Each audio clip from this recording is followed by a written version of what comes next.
This is the brand new Fanatec Clubsport wheel with the BMW GT rim on it.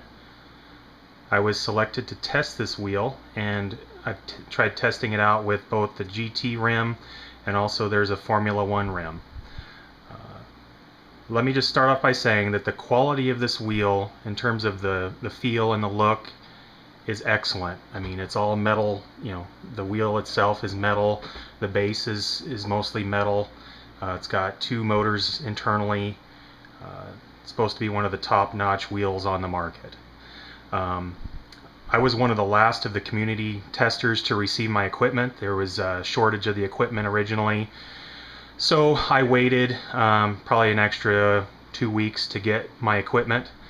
I was told that it was probably a good thing because they'd made some positive changes to the internal components. So I received it now. It's been about 3 weeks ago. Tried it out with the F1 rim, worked pretty good. The base seemed to be working fine. Unfortunately, the first GT rim that I received didn't work. It worked for about 5 minutes and then it quit out on me. So contacted Fanatec. They were very prompt in getting back to me, telling me they'd send me a replacement wheel.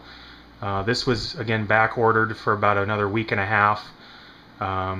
And I just received the BMW rim 2 days ago. Actually a day and a half ago, realistically. So real excited to test it out. I wanted to hold off on testing it fully and doing a review until I got the BMW rim, because that's the type of wheel that I would prefer over the F1 rim. So I used it for about an hour in a practice session at R Factor. Felt pretty good. The force feedback's got several adjustments to it, or actually the wheel itself has several adjustments to it. One of the neatest adjustments is you can not only can you adjust the force feedback, but you can adjust separately the effects. Like how intense the effects are, say the rumble strips. So there's a separate setting for that you can adjust to your liking. So that's real good. Now I tried it out with R Factor. That's the primary game that I run. That's the game we mostly run in the league that I am involved in, Gone Broke Racing. And so this morning we went ahead and we're going to run a test with iRacing, just get a group session going. So I was excited to give it a try, fired up the wheel. I had to calibrate the wheel within iRacing. So went ahead and started to do the calibration where you turn the wheel through its full range of motion. There's no force feedback on the wheel at that point. Lightly started turning the wheel and I lost power. So now I am left with a wheel that's dead in the water. So I had to go back to my trusty Porsche wheel and ran it, and it's working just fine. So my frustration level is pretty high because I've had to, obviously I just got the replacement wheel after it didn't work, and then the base unit quit on me. So the base unit itself runs, as most of you know, runs $450. This particular wheel runs another $250, so there's $700 if you want this unit. And then the F1 rim, if you like that, is $179. So while the wheel was actually working for me, some of the positives, again, the adjustability, the build quality, at least the external build quality, looks really good to me. The buttons, there's several buttons. On this particular wheel, the buttons aren't really ideal in terms of, I guess it'd be something you have to get used to, but the placement of the buttons, it's kind of tough sometimes to reach because it is a pretty large diameter wheel. I'll try to show you the difference between the two in the circumference of the wheel. It may be difficult to tell from this video, but it's pretty, it's quite a bit larger of a rim. But it does feel like, a real race car rim. So that's a positive. The paddle shifters feel real good. There's an angle bracket, which is nice. Underneath that, when it mounts right up, it puts it at an angle. It's an optional piece. You can take that off. One thing I was impressed with was I'd pre-drilled holes on my old Playseat Classic a couple years ago to mount to my Porsche wheel. what I was actually pleasantly surprised of when I got the Clubsport wheel is that the holes line up exactly, so I didn't have to re-drill holes for this wheel. So that was a definite bonus there. I thought that was a good call. So that was some of the positives. Felt pretty good. The F1 rim, again, I'm not a F1 real big F1 fan. I mean, I enjoy it, but it's not my type of racing. But it was it's a pretty decent rim. But I do prefer this GT wheel. So there's some of the positives. Again, aside from getting a bad BMW rim up front, and now that the wheel doesn't power up anymore, the base doesn't. Some things I noticed while I was racing, just did a couple practice races. In R Factor, using the Real Feel plug-in, when I'd hit a rumble strip, I would continue to feel the rumble in the wheel until I'd hit another rumble strip. I haven't been able to identify if that's something with the wheel or just in how the firmware is set up for this particular wheel, because I never had that same feeling with the Porsche wheel. But I do understand there's more motors. There's an extra motor in this one. So again, I can't tell if that's actually an issue with the wheel or an actual issue with R Factor and the Real Feel settings. I also ran it with Project Cars.